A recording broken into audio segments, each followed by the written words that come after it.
বাচ্চা নেওয়ার সঠিক সময় কি আপনার মতে? চিকিৎসা পদ্ধতি এতটাই অ্যাডভান্স হয়ে গেছে যে মোটামুটি এমনও পেশেন্টের প্রেগনেন্সি আনা সম্ভব যাদের অলরেডি মেনোপজ হয়ে গেছে, মানে বন্ধ হয়ে গেছে, তাদেরও প্রেগনেন্ট করা সম্ভব।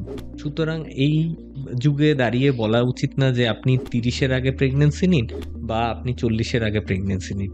কিন্তু একটা জিনিস, যে এখানে এমনও কনসেপ্ট আছে, ধরুন আপনার ফার্টিলিটির কোনো একটা প্রবলেম হতে পারে ফিউচারে, হুম, সেটা আমরা আগে থেকে প্রিডিক্ট করতে পারি কিছু টেস্টের মাধ্যমে।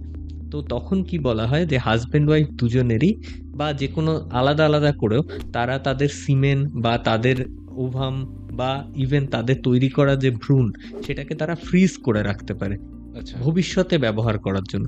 সুতরাং সেগুলোকে যখন তারা চাইবে যে আমরা এখন প্রস্তুত ফ্যামিলি করার জন্য, তখন তাদেরকে সেটা আবার প্রতিস্থাপন করা হবে।